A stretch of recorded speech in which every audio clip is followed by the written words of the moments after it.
Pode começar. Boa noite.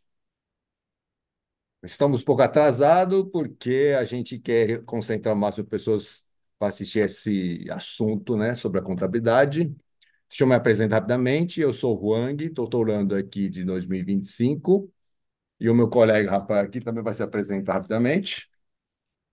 Pessoal, boa noite a todos vocês aí que estão prestigiando essa palestra, certo? Meu nome é Rafael Aranha, eu também faço aqui, curso aqui o doutorado aqui da FRP e vou estar aqui de moderador também aqui com o Wang, né? Enquanto ele conduz aí o debate aí sobre a temática de hoje. Bom, e o nosso apresentador hoje, ele defendeu recentemente na Federal de Pernambuco, né, um trabalho sobre conservadorismo e relevância da informação contábil. Ele também é professor da Universidade Federal de Sergipe. Enelilton, se apresentei. Isso, boa noite, pessoal. Boa noite, Juang e Rafael. Em primeiro lugar, agradeço a oportunidade de estar apresentando aqui os resultados da minha tese, né? Defendida recentemente na Universidade Federal de Pernambuco. Agradecer a todos os presentes aí no YouTube. Espero que esse bate-papo, né, seja proveitoso para a gente falar dessa temática e também da pesquisa e da contabilidade como um todo. Fico à disposição. Pronto, e também não posso esquecer de fazer agradecimento à Fé de Ribeirão Preto, né, que acreditou no nosso projeto de fazer essa ponte de ligação entre a produção acadêmica do Nordeste para a nossa comunidade aqui da Fé Ribeirão. Então, agradeço, né, à instituição da FEA, da USP, do nosso programa de pós-graduação em Contabilidade e Controladoria, né, na figura do ex-coordenador, professor Botelho, e como atual, o professor Ricardo. Também agradeço à secretária do nosso programa, Rosemary, que ajudou com toda a papelada para poder organizar esse evento. E também o pessoal do audiovisual da FEA aqui, na figura do Fernando, né? Como essa aqui é a entidade que está sediando o evento, mas também tem o pessoal da Federal de Sergipe, que eu quero agradecer também na divulgação do nosso evento. Primeiro, o departamento da administração, né? Porque eu trabalho lá. Depois vem o pessoal de contabilidade, tem o programa de pós-graduação em administração da Federal de Sergipe também. E, por fim, também agradeço a divulgação desse evento com o pessoal de Ciências Contábeis da cidade de Itabaiana, né? Antes de começar, fique à vontade para fazer suas perguntas no chat que estamos aqui observando. Se você tiver dúvida na nossa conversa, perguntas, curiosidades sobre essa pesquisa do nosso amigo Helenilton, fique à vontade para cá no chat. Para quem não se inscreveu, por favor, se inscreva. E lá pela metade da apresentação vai ter a lista de presença que vai garantir o certificado para os participantes. Só por curiosidade, né? Porque como foi divulgado entre várias cidades, se você se desejar se identificar no chat, diga qual cidade que você está assistindo a nossa palestra, para a gente dar uma ideia, né? Como foi a nossa divulgação do nosso evento. Tudo bem? Então, agradeço a participação de todos. Agora vamos falar, né, do trabalho do Helenilton, né? Bom, eu analisei seu trabalho, né, e eu vi que o seu trabalho fala de um assunto bastante na fronteira, né, da contabilidade, que é hedge accounting, né? Para quem não sabe o que é hedge accounting, na verdade, é uma contabilidade de proteção, onde você tem um ativo e você tem um instrumento que vai proteger esse ativo, né? No hedge accounting, se você está ganhando nesse ativo aqui, ó, pelo ajuste ao valor justo, ao valor de mercado, do outro lado, provavelmente você está perdendo no seu instrumento de proteção. No fim, você vai igualar os ganhos e perda. Nesse sentido, a demonstração contábil está correta. O problema é que, no momento em que o gestor da informação contábil não designa, né, o hedge accounting ou a contabilidade de proteção, aí você começa a ter o resultado de um lado e não ter o reflexo no outro, né? Você está ganhando no seu ativo, só que o seu instrumento de proteção, o resultado não aparece, ou vice-versa, dependendo do contexto, né? Estou no caminho certo, Elinildo? Sim, Certo? Aí o que está no caminho acontece, né? certo. Aí você vem com a história do conservadorismo, né? Qual que é o impacto, né, do conservadorismo nesse aspecto, quando você não tersigna o REG, né? Então, eu gostaria que você comentasse primeiro o que é conservadorismo no seu trabalho e qual que é o impacto que você encontrou quando o gestor da informação contábil resolve não tersignar a contabilidade de REG, ou seja, o resultado que está lá, o ganho que existe lá no demonstrações contábeis, ele não reflete a realidade, né? Em primeiro lugar, eu acho que vale um preâmbulo aqui da gente comentar, enquanto pesquisador, por que escolheu essa temática, né? Então, toda a minha carreira acadêmica, na graduação na Universidade Estadual da Paraíba, o mestrado e doutorado na Federal de Pernambuco, eu sempre fui da linha de usuários externos, por assim dizer, né? E desde o início do doutorado, eu sou da turma de 2020, na Universidade Federal de Pernambuco. Eu fui orientado pela professora doutora Umbelina Lagioia, e ela também é dessa linha, dos usuários externos, e a gente via, ela me deu total liberdade de escolher um tema que fosse aderente às minhas linhas de pesquisa, o que eu entendo de contabilidade, o que eu gosto de pesquisar. E aí eu vi a ideia de contabilidade de rede, né? E aconteceu ali em 2020, né, um evento exógeno que todos nós vivemos, né, a Covid, e eu fiquei preocupado com os fatores macroeconômicos e como as firmas, no geral, elas poderiam se proteger. Foi esse anúncio que o Wang falou inicialmente, né, o que é a proteção. Então, do ponto de vista gerencial, quando o gestor ele protege determinado item macroeconômico, quer seja um câmbio, juros, uma commodity, quer que seja, ele está fixando um valor. Ele está com medo de incertezas, de valor subir ou descer, a volatilidade, né? E ele protege esse valor. Então, do ponto de vista da contabilidade geral, se o elemento patrimonial ele é avaliado a valor justo, as suas variações devem ser reconhecidas no resultado em que incorrerem. Aí a gente esquece um pouco o ponto de vista da realidade, o que está acontecendo, ele está protegendo, o gestor está protegendo o item macroeconômico, mas a contabilidade, baseada nas suas regras, tem a sua forma de reportar esse resultado. Então, a gente identificou na temática de se não designar a contabilidade de RED, vai existir uma determinada volatilidade no resultado do período. E aí não é interessante para a maioria dos usuários, né? Ele quer um resultado persistente, um resultado que tenha uma constância, digamos assim. E aí entra a ideia do conservadorismo, né? O conservadorismo que a gente adota aqui, né? Aí até trazendo aqui, não é conservadorismo de pauta de costumes, né? O conservadorismo da contabilidade, né? Conservadorismo contábil. E mais especificamente o condicional que a gente utilizou na nossa pesquisa. E aí eu conceituo basicamente como um reconhecimento assimétrico de ganhos e perdas no resultado, tá? De modo que o reconhecimento das perdas, ela ocorre de maneira mais tempestiva, e dos ganhos ocorre de maneira mais tardia, porque precisa de uma verificabilidade maior, uma confiança maior no reconhecimento dos ganhos. Então, E então deixa eu a só. contabilidade de hedge, por sua vez, tem um reconhecimento simétrico para ganhos e perdas. Então, a nossa grande ideia inicial era isso, ó. Estamos falando de duas coisas que as formas de reconhecer no resultado são diferentes. Então, só para entender aqui, né? O conservadorismo que você estudou aqui é o sentido de que as despesas, de uma certa forma ou de outra, são demoradas para imediatamente ser conhecidas, eles são reconhecidas de forma mais rápida, certo? Uhum. E as, Exatamente. e as receitas, de uma certa forma ou de outra, eles Posterga. postergam, né? Se atrasam para Exato. reconhecer, certo? Então, esse é o conservadorismo que você focou, né? Há um Exatamente. atraso de reconhecimento das receitas e há uma antecipação ou um ritmo mais acelerado de reconhecer a despesa, certo? Exato. E Pronto. a grande Aí, ideia é que aqui a gente, de certa forma, as notícias ruins, a gente quer ter uma previsibilidade maior, né? Eu vou ficar mais chateado, digamos assim, se eu tiver uma notícia ruim do que uma notícia boa. Se eu tiver uma notícia boa, ótimo. Talvez eu não estivesse esperando aquilo. Mas se de repente eu sei de uma notícia ruim, eu gostaria de que ter, eu gostaria de ter tido essa informação brevemente, digamos assim, antecipadamente.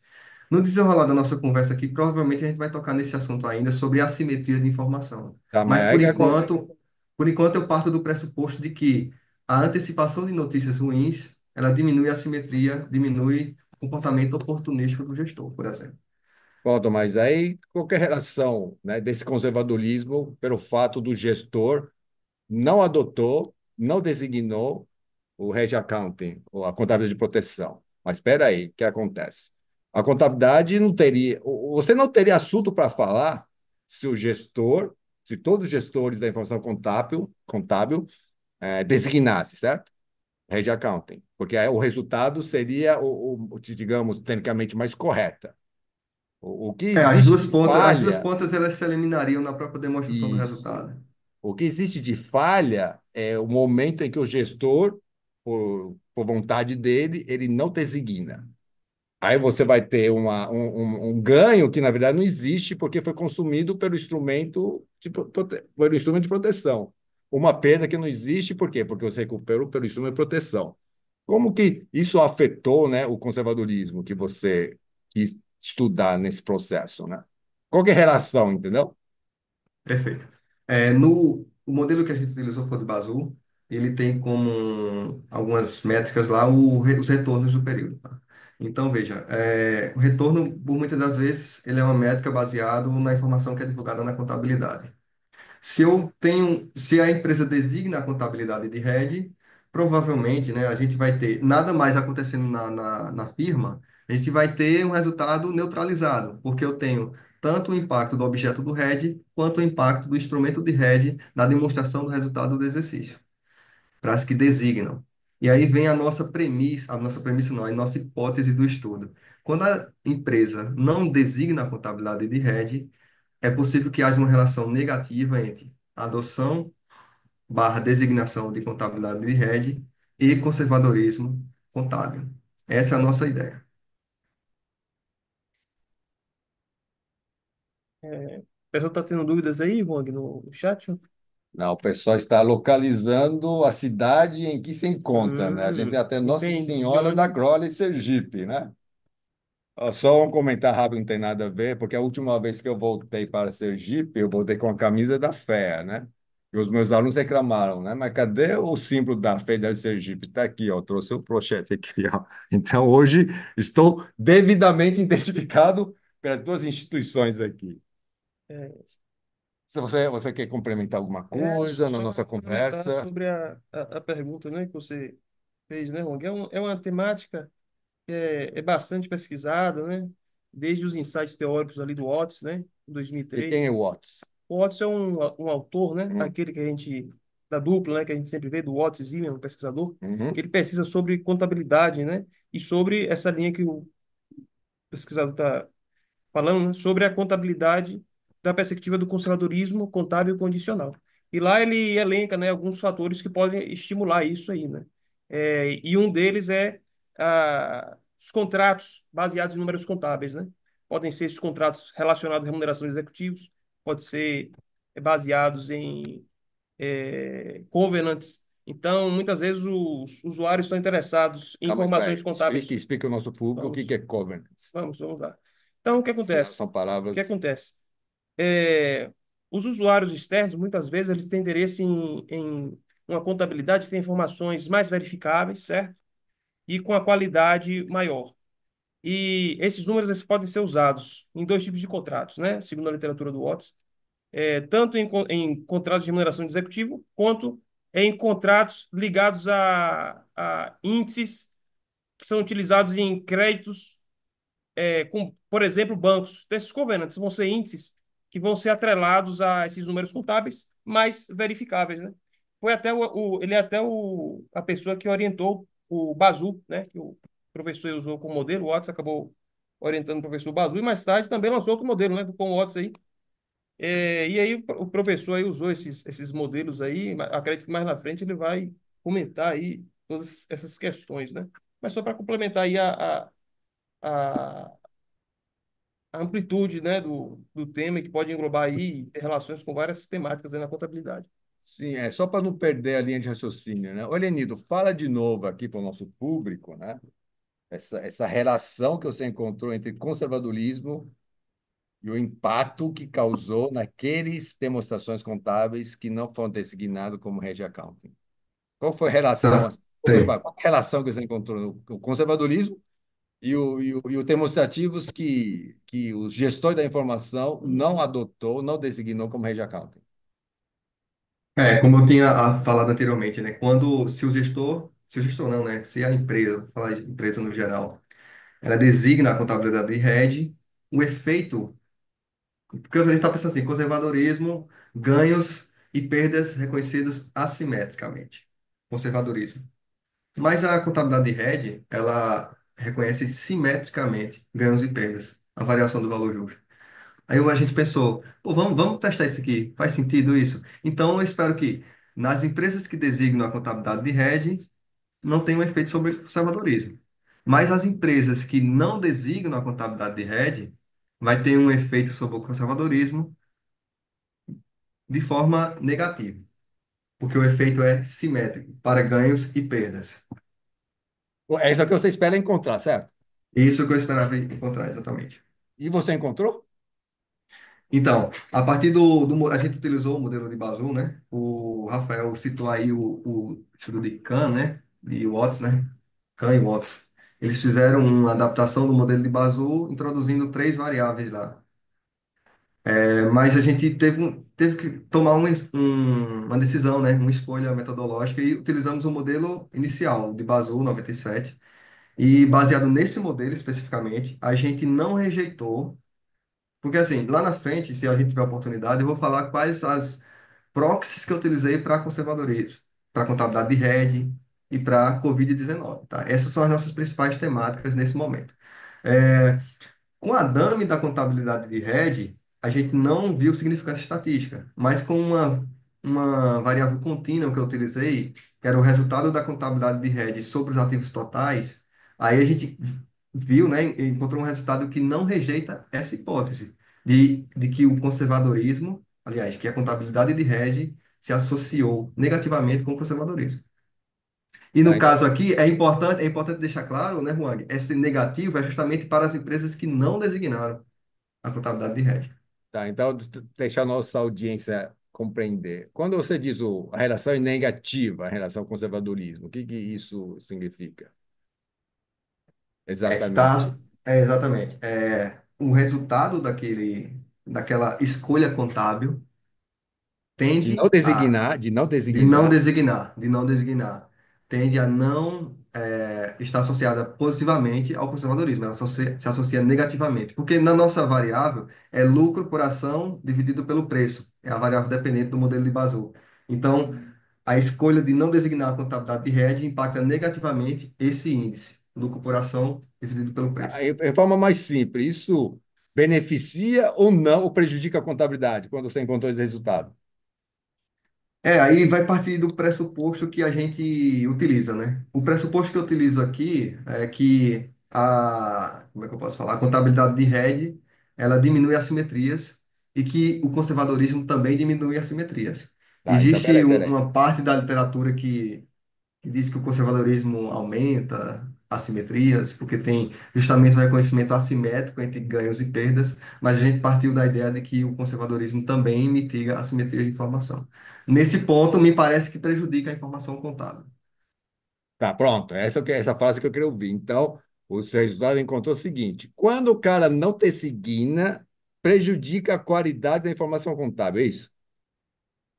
Você encontrou Em relação, evidências em que. relação, em relação ao conservadorismo, especificamente Isso, nesse ponto. isso. Então, Exato. quando o cara não te designa, ou seja, em vez. Porque todo mundo sabe, no mundo ideal é o seguinte, né? Que os caras designam o proteção, a contabilidade de proteção.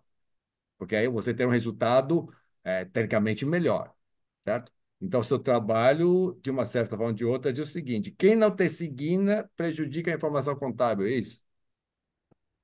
Isso. E aqui eu Pronto. acho que vale a pena para as pessoas que estão nos acompanhando nesse momento saber todo o caminho teórico e metodológico que foi verificado, né? Então, lá na minha tese, eu cito o Badia 2017, Badia et al., né? É um trabalho que fala sobre os elementos patrimoniais que são avaliados ao valor justo. E nesse artigo, né, os autores dizem o seguinte, ó, existe uma incompatibilidade teórica entre itens patrimoniais que são avaliados ao valor justo e o conservadorismo da contabilidade. E aí a grande ideia é justamente é justamente essa palavra que a gente fala no enunciado de o que é contabilidade de hedge nesse momento. Eu saio do valor justo no geral e falo de contabilidade de hedge. E o que é conservadorismo? Um é o reconhecimento assimétrico de ganhos e perdas. O outro, que é o conservadorismo. A contabilidade de hedge é o reconhecimento simétrico de ganhos e perdas. Isso foi o estalo, a curiosidade que nos fez pesquisar esse construto, né, no momento, porque a nossa tese tem outros dois construtos. Pronto, então eu quero saber o seguinte, né? Depois da palestra, o aluno pode sair daqui o seguinte: então, quem não designa prejudica a informação contábil. Em poucas palavras, é isso, certo? Quem não Sim, de certa forma. designa prejudica a informação contábil.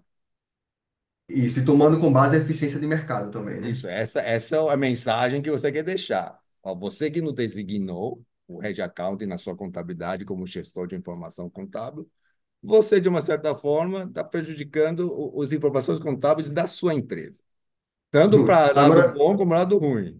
perfeito, perfeito. Agora eu acho também importante deixar, Rafael e Huang, a ideia é o seguinte, que a nossa pesquisa ela não foi de determinantes de RED, né? Quais são os elementos que fazem a empresa adotar ou não, mas sim consequências do RED. A gente sabe que existe custos de conformidade, complexidade da norma, tudo isso são elementos que são levados em consideração para designar ou não a contabilidade de RED. Se o setor da empresa existe competitividade, se existe um hedge natural, tudo isso faz com que a empresa faça o hedge econômico, basicamente, né? Faça a proteção, e após isso, quais são as dificuldades de designar ou não a contabilidade de hedge?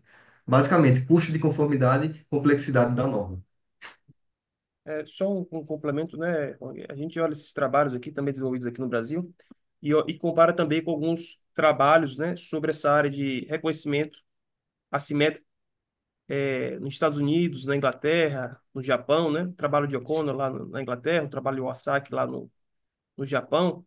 Lá eles entendem, né, que apesar de que é reconhecido assimetricamente as más notícias diante da presença de um nível elevado de conservadorismo contábil, sendo ele estatístico estatisticamente significativo, eles podem também, esses autores argumentam que ele também reduz justamente a simetria informacional entre investidores e credores em relação ao que está dentro da empresa, porque eles entendem que aquelas informações ali são mais verificáveis e que é mais difícil, depois de uma perda da empresa ou de uma realização, você ter certos valores de volta. Então, por isso, alguns vão na linha de defender esse reconhecimento assimétrico para a proteção dos investidores, dos credores, né? Tem também esses contrapontos, né? E assim, quando a gente analisa os coeficientes lá do modelo de Bazul, né, de 97, no mercado americano, no mercado é, da Inglaterra, do Japão, da China também, né, em outros países, Por eles que você falou apresentam. China? Que É eu vou porque ficar são brincando. artigos que eu vi que tratavam desse tema empiricamente nesses países, né? Eles encontram até um nível maior, né? Um coeficiente maior, né? Do nível de consideração contábil condicional. Em comparação aqui com o Brasil, analisando alguns trabalhos aqui, ele apresenta um nível menor, né? Desses Sim, sim, coeficientes. mas o trabalho deles é o seguinte: você que não designou está prejudicando a qualidade da informação Não, é contábil, certo? só levando em consideração, ampliando um pouco a Certo? discussão, de alguns outros trabalhos internacionais que também abordam esse tema. Que encontrou o mesmo resultado que ele, certo? Ele é assimétrico, né? É o Todos mesmo eles, resultado que a Elenilton reconhecimento encontrou. assimétrico das informações, mas né, na linha deles, o conservadorismo contábil, ele reduz também a simetria informacional. É uma coisa interessante, né? Tem essa discussão aberta aí, né? É, tem. Essa é a corrente dominante, né? Nesse sentido que a gente partiu dessa ideia. E outro ponto do seu trabalho, né, ele chama a relevância da informação contábil, né? Só para explicar rapidamente o que é relevância da informação contábil, acho que todo mundo recebe informação, né, todo dia ali, né? A gente recebe várias informações do dia, né? Uns são mais importantes que os outros, né? Vamos pensar assim na vida pessoal, né? Provavelmente as informações mais próximas da sua família têm mais relevância do que aquelas informações que você vende a pessoas que é longe da sua família, né? Então, a contabilidade também gera muita informação. Mas qual dessas informações é relevante e quais realmente são menos relevantes, né? Vamos dizer assim. E no seu trabalho, como que você enquadrou essa característica, né, com as pessoas que não designaram rege e também com o conservadorismo? Como que você enfiou essa, como que você colocou essa variável relevância, né, nesse contexto que discutimos até agora, né? Perfeito. Com base nos trabalhos, né, seminais sobre relevância de valor, do Value Relevance, a gente também teve que fazer uma escolha e fizemos a escolha pelo modelo de Olson, simplificado de Olson, né, que fala que a relevância ela é dada por as informações que impactam o preço. E aqui é importante falar também, né, a relevância, um pano de fundo desses dois atributos que a gente está falando até o momento é a qualidade da informação contábil, né, parece ser fácil falar do lado de cá, de nós mesmos pesquisadores da contabilidade e está dizendo, ó, a gente é relevante, então a nossa informação é conservadora ou não, se é importante. Mas o que acontece aqui, as nossas pesquisas falam sobre o poder, né, o impacto, eu vou falar o impacto, ou a associação das informações contábeis impactando um usuário específico da informação contábil, no caso, o investidor. Então, a nossa pesquisa ela foi feita com empresas listadas em bolsa e tem como parâmetro o valor médio de negociação que os caras fazem todos os dias, que determina o preço da ação. Então, basicamente, a gente diz que duas informações têm o poder, né, têm uma associação com a mudança dos preços, dentre vários outros fatores. A gente sabe que um fator econômico impacta preço, um fator político impacta preço, mas a informação contábil impacta preço. Então, pode ter uma janela ali de dias entre uma informação que é divulgada e o preço que está sendo cotado no mercado, que a gente dá esse nome à ideia de relevância da informação, a relevância de valor da informação. Então, quais são as informações? Lucro por ação e o valor patrimonial por ação. Essas são as duas variáveis básicas que impactariam o preço, né? A mudança de preço. As duas variáveis contábeis, tá? No caso aqui, a nossa contabilidade de hedge ela é inserida como uma dummy, um ou zero. Um, se a empresa designa a contabilidade de hedge, zero caso contrário. E a nossa ideia é que as informações contidas nas empresas que designam a contabilidade de hedge, elas teriam um value relevance, né? Teriam relevância de valor sobre a variável dependente, que é o preço da ação, basicamente. Lógico, a gente aqui está partindo da ideia de eficiência de mercado novamente, tá? Que os participantes ali do mercado são indivíduos racionais, basicamente. Eu tenho uma dúvida. No seu trabalho, você encontrou que a relevância das informações contábeis estão aumentando, reduzindo? Qual é o que é que você entende, né, sobre essa Isso, temática aí? Quais as evidências empíricas você encontrou? Encontrou isso. evidências empíricas que elas são relevantes no atual momento, não são? Né, para o pessoal aí que está assistindo. Para quem está assistindo e é mais versado sobre a literatura de relevância de valor, a gente tem lá a associação relativa e a incremental, né? Pegando essa ideia aí, falando até de estatística, né? Algumas pessoas defendem a ideia de que você adicionar uma variável, basicamente, vai aumentar o R2, né? O poder de explicação do modelo, basicamente, né? Mas não necessariamente a associação estatística. No nosso caso, a gente identificou, a nossa hipótese era que a contabilidade de hedge estava associada positivamente com a relevância de valor, né? Com o preço do mercado, basicamente. Hum? A gente conseguiu não rejeitar essa hipótese. Sendo que uma coisa que eu acho que a gente não falou ainda é sobre a Covid, né? Porque quando eu fiz a ideia, o projeto de tese, quando a gente existe na Federal de Pernambuco uma etapa que é exame de qualificação. É basicamente você vender a ideia. Aí depois que é apresentado o projeto de tese e depois a banca efetiva, né, de defesa. E desde o primeiro momento, no exame de qualificação, os membros, os avaliadores da minha banca disseram o seguinte: a Covid-19 ela é um fator de destaque na tua tese ou ela é uma questão mais de plano de fundo? Porque no início, Huang e Rafael, era plano de fundo para mim. Ah, eu vou só testar aqui, botar com um controle. Mas não. Olha, a gente está falando de incertezas, de riscos e de como proteger isso. Então, se eu estou falando de hedge, no momento que tinha alta incerteza e alto risco, por que não colocar a Covid como algo de destaque? Tanto é que está no nosso título da tese, né?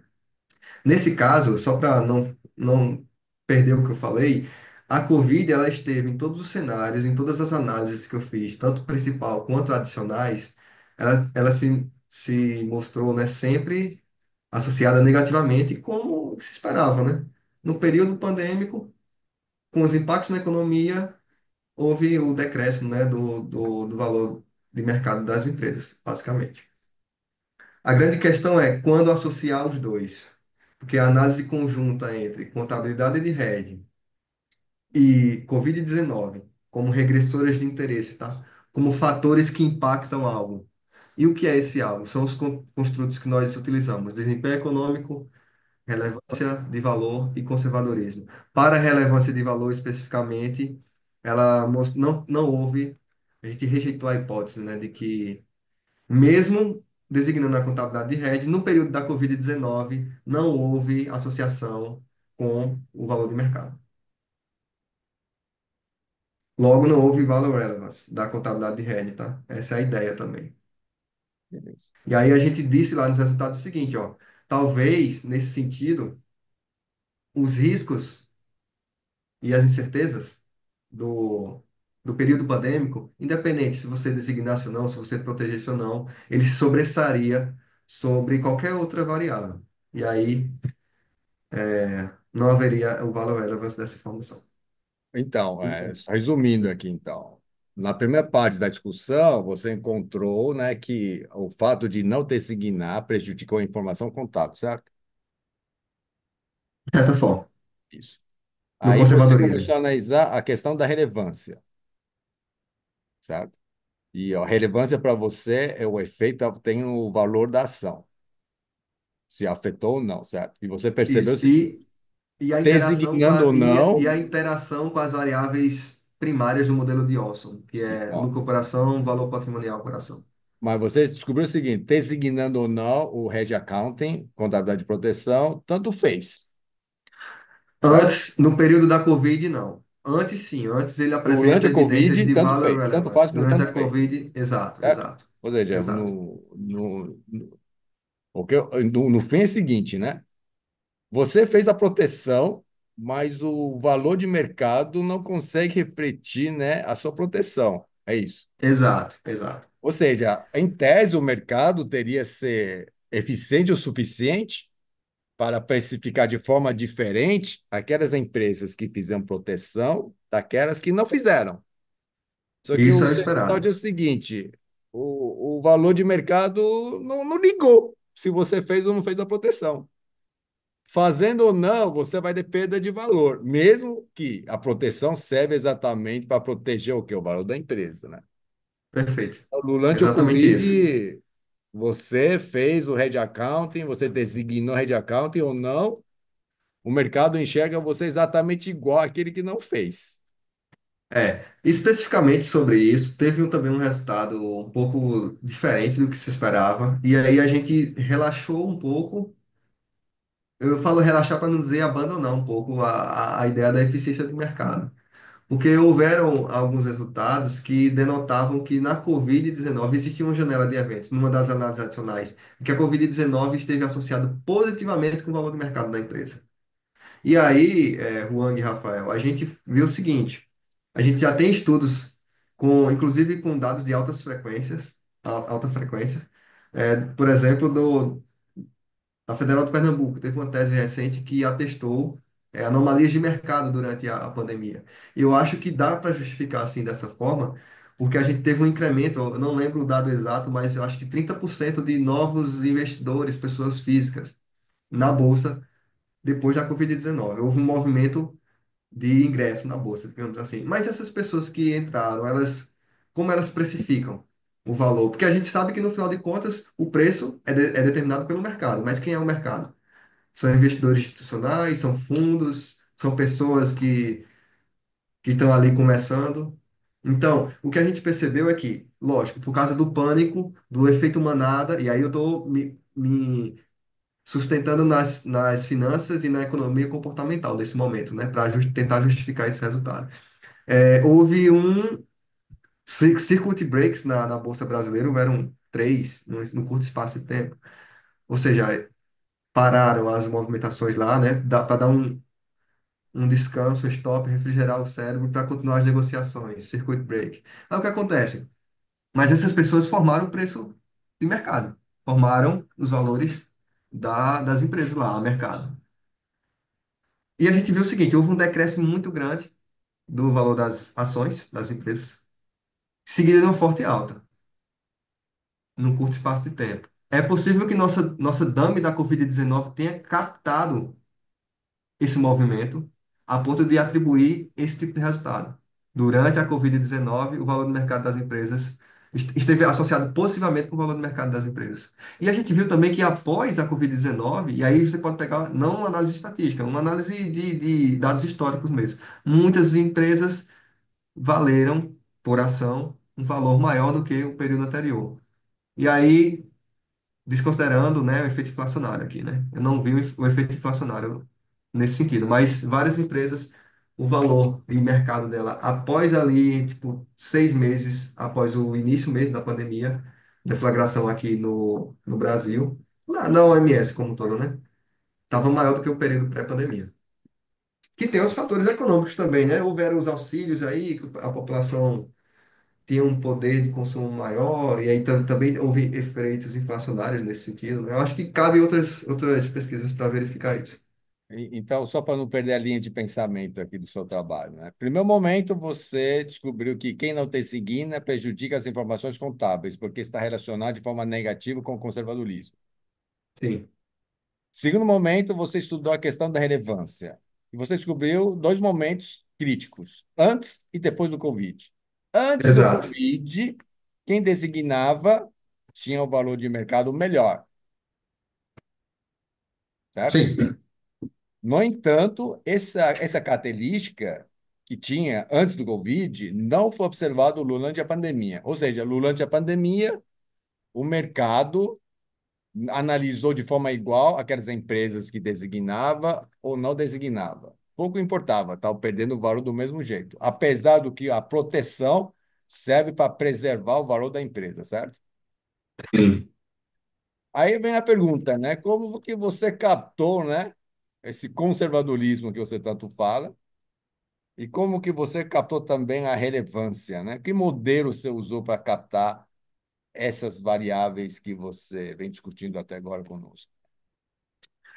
Isso, eu acho que talvez, não sei se é possível compartilhar a tela, é possível ou não? Você pode Possível, você pode compartilhar. compartilhar. Você mesmo Pronto, eu pode posso, eu compartilhar. posso mostrar aqui só para a gente ter uma Ah, ideia. é. Eu acho até bom que o pessoal situar mais, né? O modelo de Bazoo, de Olson, né? Isso. Visualizar mais, É, né? a gente não quis mostrar logo no início para não assustar o pessoal, né? Então, no início, a gente foi uma conversa mais verbal, exatamente para vocês entenderem quais são os resultados do nosso colega aqui, né? Então, agora ele vai mostrar os modelos em que ele usou, né?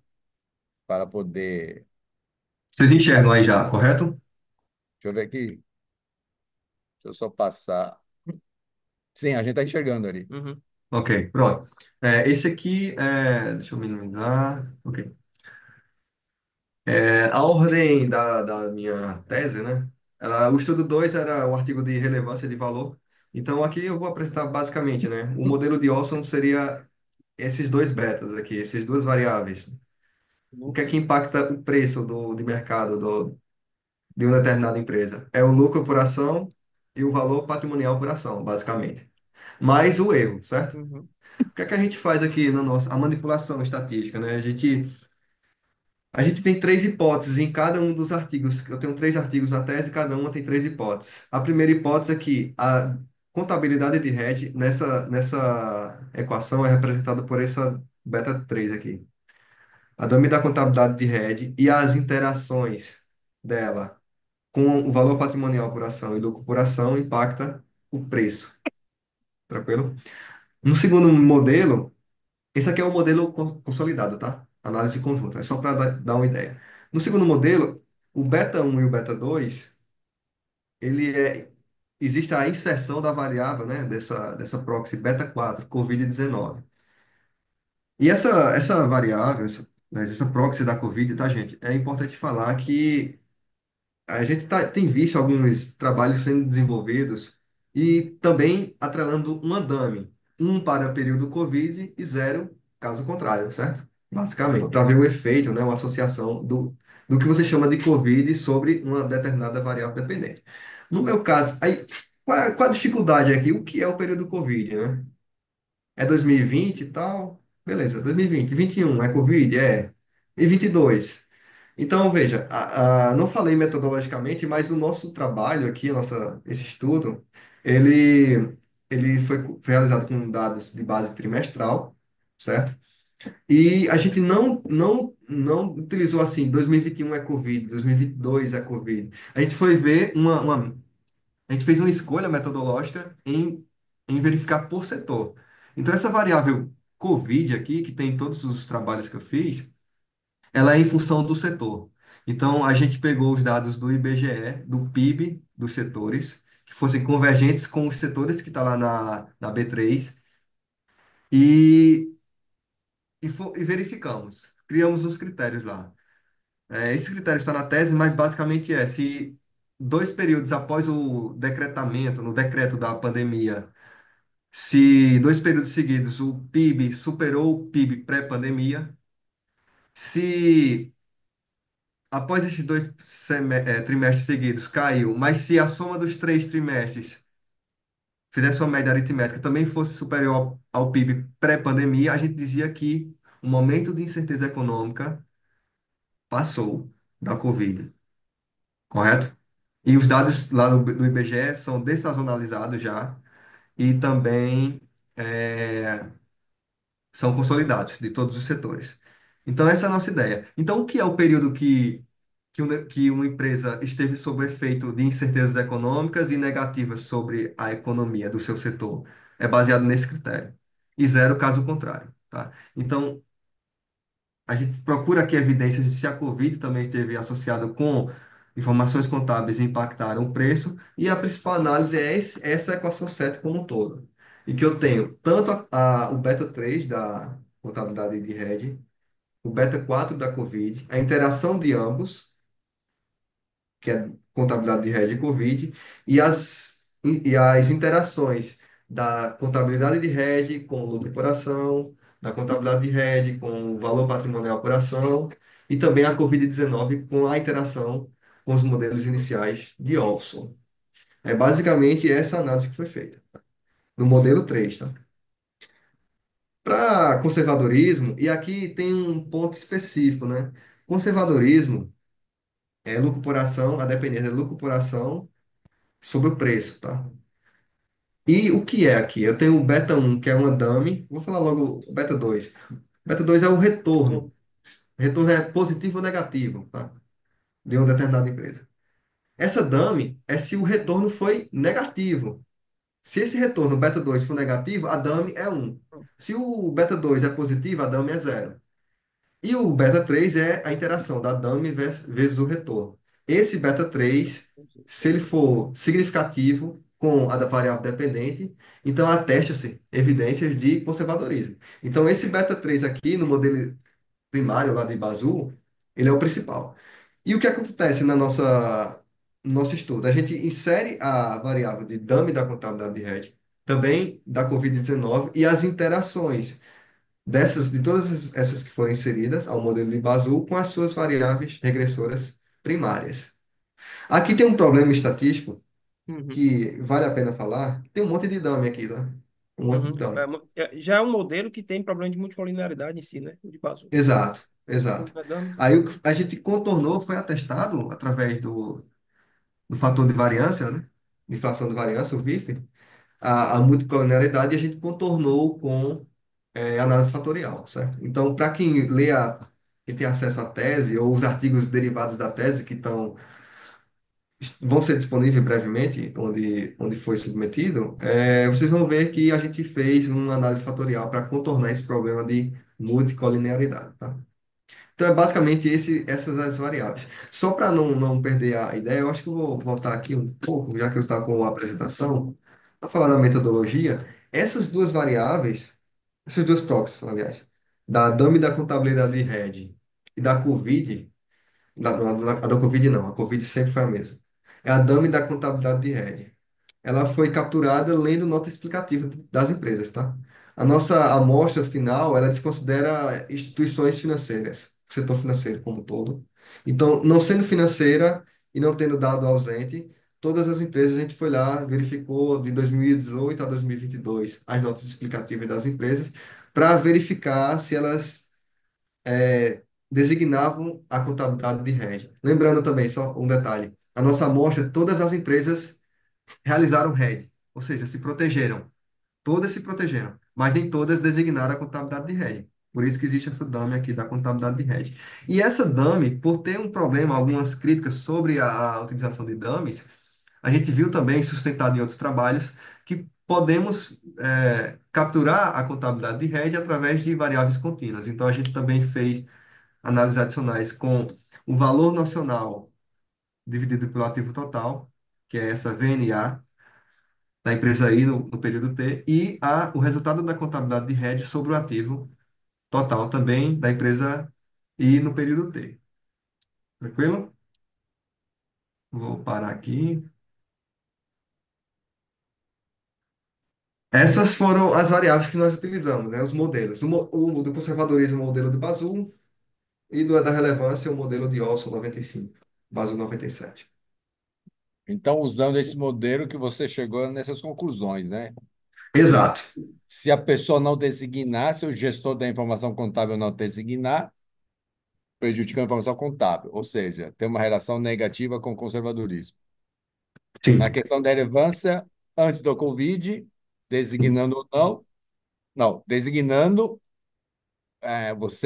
você consegue um valor melhor no mercado. Você cai menos. Por quê? Porque, de certa forma, Período de economia, tudo mais constante, né? você está protegido, então, e, consequentemente, você tem um valor de mercado melhor, certo? Sim. Mas designando ou não o rege, durante a pandemia, não fez diferença para o mercado. O mercado enxerga você como se você não tivesse feito a proteção. E Isso. Agora, assim, vamos falar do plano real, né? Da ideia. Na realidade, isso da contabilidade tem esse impacto, mas na realidade, se eu for pensar como gestor, ele talvez esteja tranquilo e satisfeito porque o fator macroeconômico ele está protegido, né? Ele protegeu a commodity lá, se oscilou ou não, ou o câmbio, se oscilou ou não. Ele protegeu na economia real.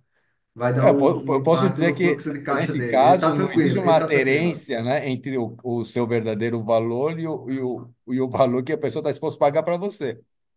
Perdeu-se a Possivelmente. aderência, né? Porque, em tese, como você está protegido, sua empresa vale mais aquele que não designou a proteção, né? Sim. Mas se todos estão protegidos, eu acho que talvez, se o cara está preocupado com a continuidade da empresa e não com a informação contábil, eu acho que ele está satisfeito. Eu acho que esse é um insight que a gente teve. É, como tentar justificar isso, né? Deixa eu só Ele dar tá, um. ele tá, ele tá despreocupado porque está protegido. Só A que, não, continuidade da só empresa que essa provavelmente vai proteção não reflete continuar. no seu valor de mercado. Exato, exato.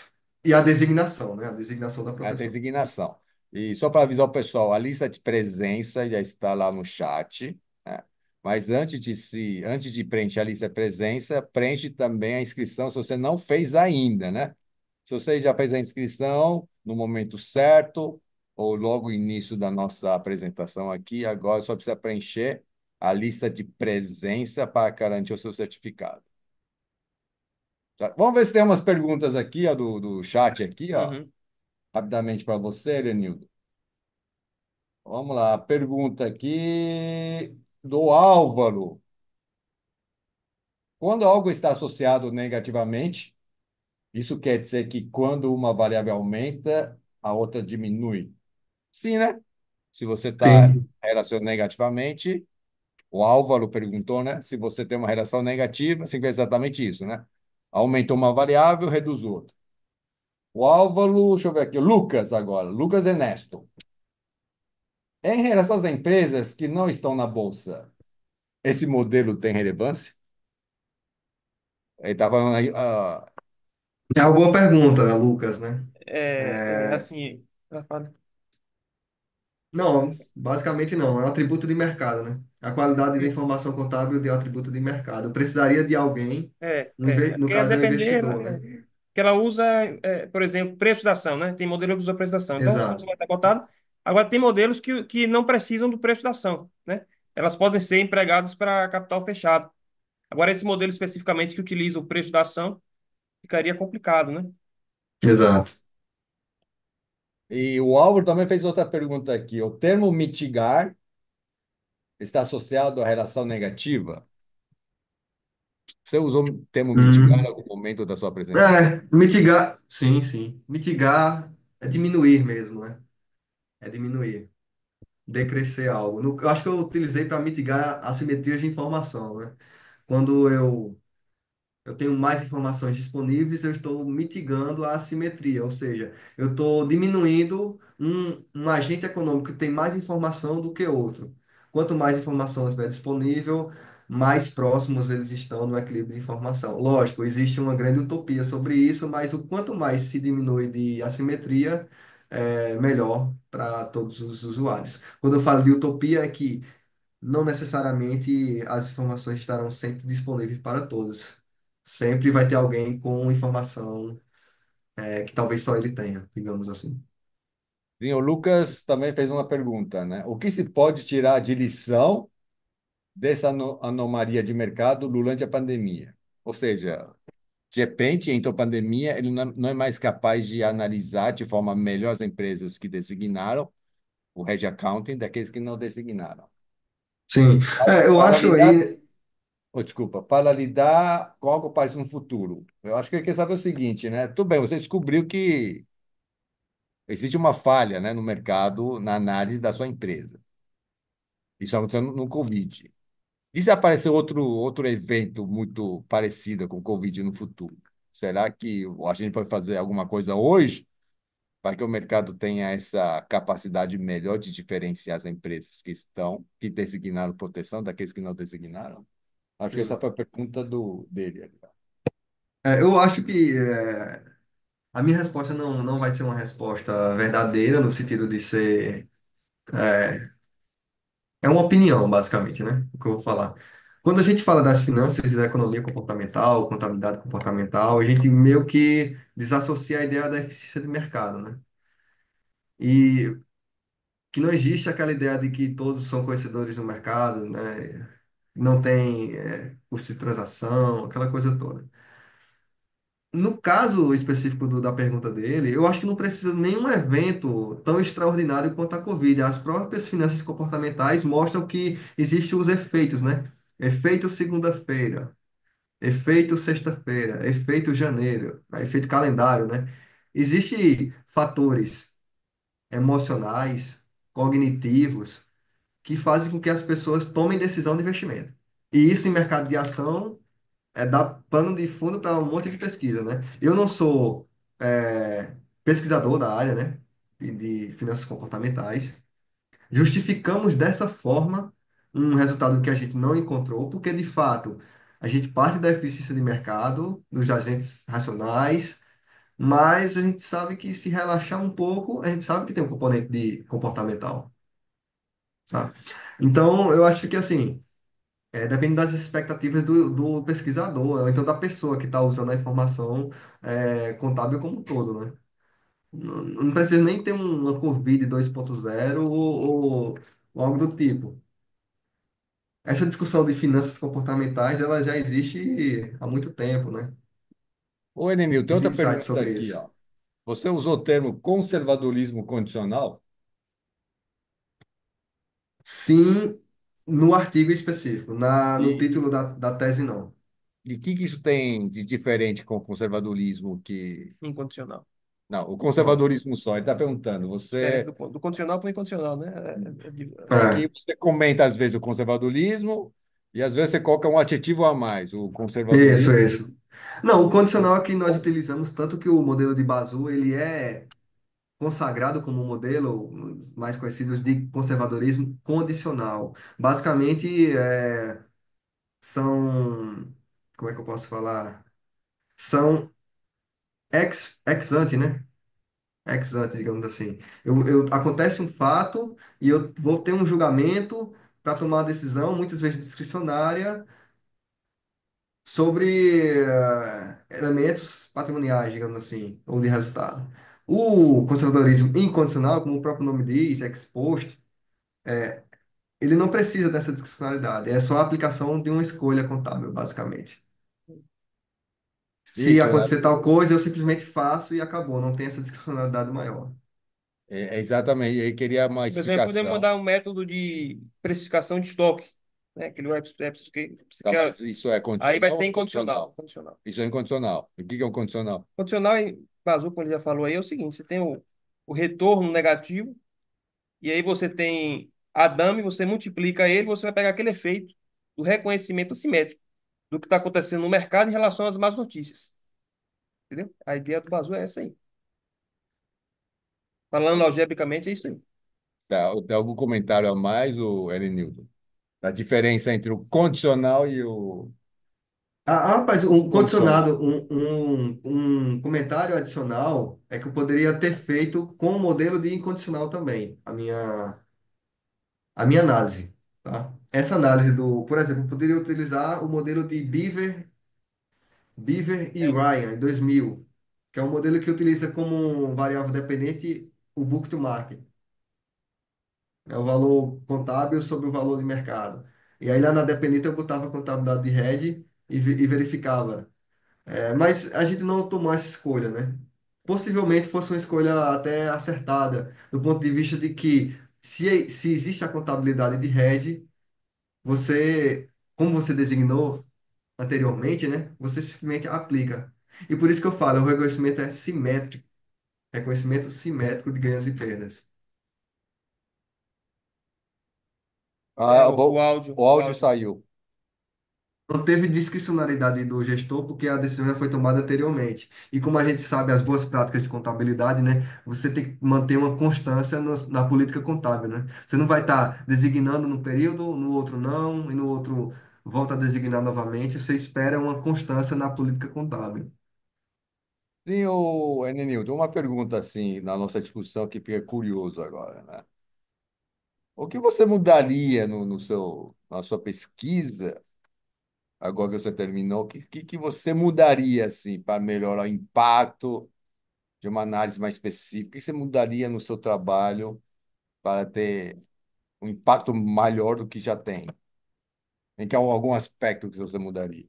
Eu acho que o primeiro, do ponto de vista metodológico até para comparar os resultados mesmo, é fazer um conservadorismo incondicional, e aí usaria realmente esse de Beaver e Ryan, 2000, tá? Os frutos dessa tese, eles estão sendo apresentados em alguns congressos, tá? E eu já tenho incorporado algumas modificações à versão que foi depositada na UFPE, e uma delas, recente, no ICMA, né? Foi fazer, olha, a gente gostou do teu método de definir o que é período Covid, mas faz uma Covid do jeito que a maioria das pessoas fazem. Coloca 2020, 21 e 22 como período Covid. Para ver se Faz uma, mantém. da- faz uma dummy de setor, só de setor mesmo, que eu fiz os dois. Eu fiz Covid em função de setor. Então faça essa distinção e veja os resultados para ver se são convergentes, né, com o que você achou, tá? E assim, do ponto de vista de projeto de tese mesmo, existia um outro artigo nessa análise, né? Na tese também tem desempenho, tá? A gente não falou muito de desempenho na conversa. Tem o artigo de desempenho que também faz parte da tese e está sendo melhorado para periódicos, mas é o custo da dívida. Eu acho que um grande ciclo que tem na consequências da contabilidade de hedge sobre o desempenho da firma, conservadorismo e relevância, numa ideia de qualidade da informação para investidores, credor, aliás, para investidores e para o credor. Para o credor, no projeto de tese, a gente tinha feito uma análise com o custo da dívida. E no custo da dívida, a gente ia ter uma análise de regressão em duas etapas, ia considerar competitividade, que é muito importante, né? Se você não tem competição no teu setor, você talvez não precise nem fazer hedge, você passa o custo de qualquer variação para o consumidor final. Mas quando há competição, talvez uma decisão de proteger um item seja importante. E como impacta o custo da dívida, o Rafael até falou dos covenants, né? Muitos instrumentos de dívida, eles são atrelados, existe covenants da empresa ter que proteger o item macroeconômico. A oscilação dos juros ou da taxa de câmbio, se for uma dívida do exterior. Então, obrigatoriamente existe covenants, né, cláusulas contratuais de contratar hedge e designar para a contabilidade de hedge em função de um empréstimo ou financiamento tomado. Então, tem essa outra análise também que está ainda sendo feita, não foi incorporada na tese, mas faz parte da agenda de trabalho nesse pós-tese, digamos assim. Bom, né? Como o nosso objetivo aqui, né, é dar uma oportunidade, né, para o pessoal do Nordeste apresentar os trabalhos acadêmicos, as pesquisas para a comunidade ferrana, também tem outro objetivo que é exatamente, né, convidar o pessoal do Nordeste. Se você ficou até aqui, tem uns 21 pessoas, não sei quantos são do Nordeste.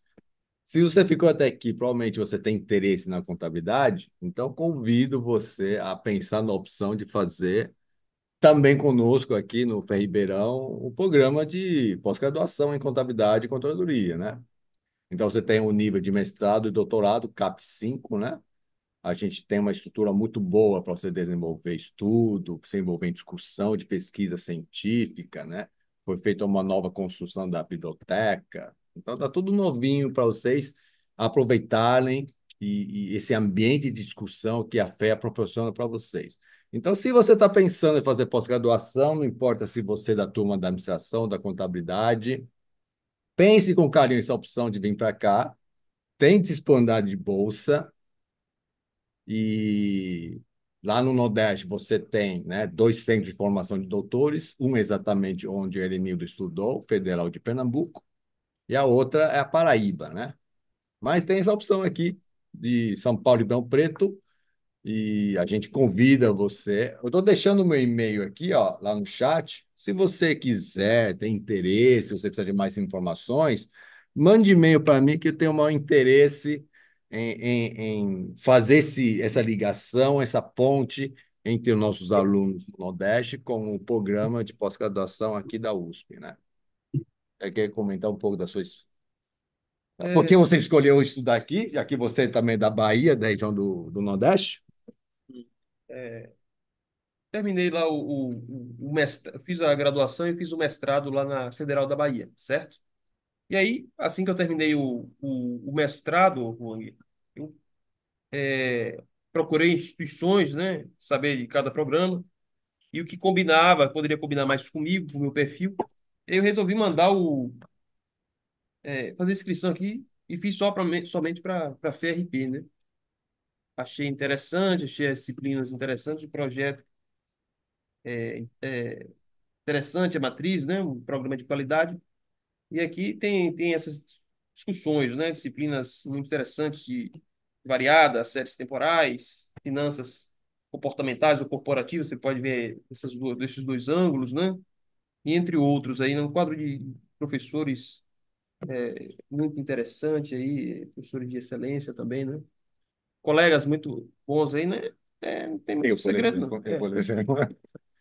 E aí só isso aí, certo, Rony? E agradecendo aí o convite aí, participar um pouco aí desse bate-papo aí. E prazer em conhecer o Elenildo aí, certo?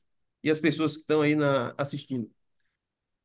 Senhor Nilton, você quer fazer um convite, né, para as pessoas que vão frequentar o Apconte, né, na primeira semana de dezembro, né, porque um dos resultados do seu artigo, a gente não discutiu aqui exatamente para você fazer um chamariz, né, para as pessoas que vão para o Apconte. Pelo menos eu sei que aqui no Ribeirão vai ter uns 6 ou 7 alunos, né, inclusive o Rafael vai estar lá, eu também estarei lá.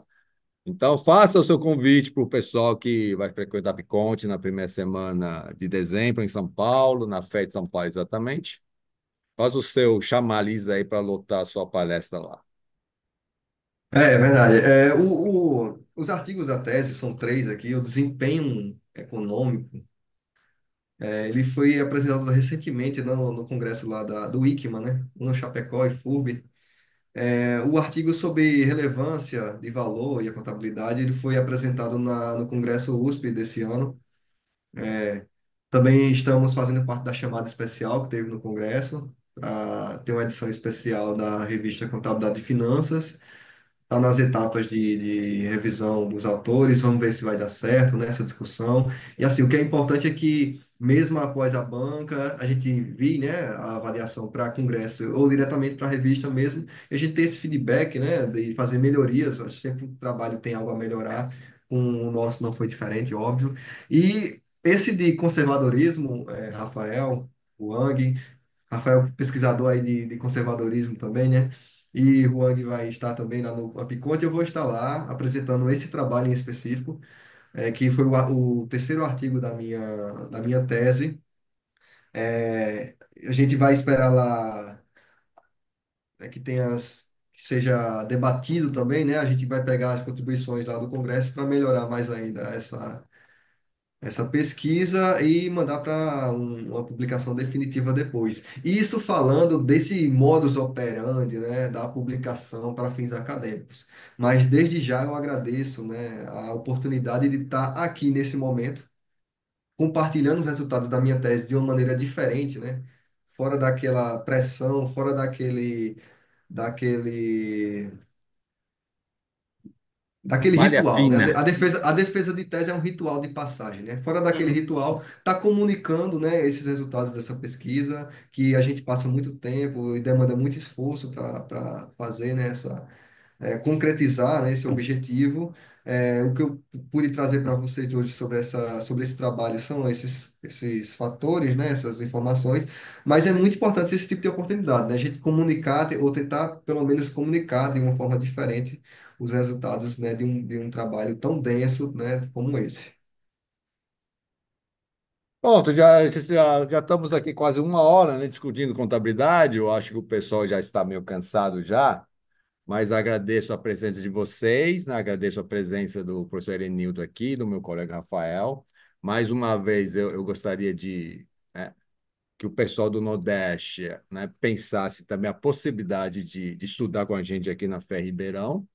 Como eu falei para vocês, né, deixei meu contato. Pode tirar suas dúvidas, qual que é o processo, qual que é o procedimento, não só para o programa de pós-graduação em contabilidade, mas também temos administração e economia. Então, fique à vontade aí para entrar em contato para saber mais sobre o nosso programa de pós-graduação, né? Você quer fazer algum encerramento? Não, só esse agradecimento aí aos professores, aos colegas aqui em Tachina. Achei interessante isso aí. E já foi findado, né, Ele as falou que vai participantes. pagar pizza para você no Apiconte, viu? Ele já prometeu aqui para mim, É, ó. Eu vou pagar pizza para ele, então, vou, ó. vou enviar, enviei também um artigo lá, Edenil, sobre reconhecimento contábil assimétrico. Lá a gente se encontra, né? Me conte aí. Quem sabe a gente vai lá prestigiar também, né? Essas apresentações aí do colega. E outra coisa que ele não chamou minha atenção aqui, né? Nós temos aqui base de dados para você fazer pesquisa como economática e tem aquele do Redevid. Definitivo. Isso, a gente tem É da essas duas Thomson, aquele bases curso lá. aqui É, para você fuçar os dados contábeis, para encontrar o tal da relevância da informação contábil, não é? Então, realmente, a gente tem as condições necessárias para avançar nesse campo de estudo, né? Que é bastante difícil, né? E chegar a causar impacto realmente é um grande passo a seguir. Tudo bem? Então, eu agradeço a participação de todos. Os comentários, né, do chat estão analisadas, né, sobre os próximos eventos. é E isso. despeço aqui com vocês, do Elenildo. Muito obrigado pela participação, pelo seu tempo, pela nossa conversa. O Rafael aqui me ajudando. Obrigado mais uma vez ao pessoal da FE, né? Os professores, os coordenadores e todo mundo, né? Então, acho que é isso, né? A pizza, né, mano? E outra coisa, né? Se você tiver problema com seu certificado, também manda para mim naquele e-mail lá, porque às vezes a gente perde um pouquinho e tal, você pode deixar de receber o certificado, manda naquele e-mail que eu vou correr atrás para providenciar para vocês. Tudo bem? Então acho que é isso, né? Muito obrigado e quem sabe até o próximo evento, né? Certinho? Então, eu vou encerrar a nossa transmissão aqui, saindo do YouTube. Até a próxima aí. Tchau. Tchau, tchau. Valeu, gente. Boa noite a todos. Boa noite. Todas.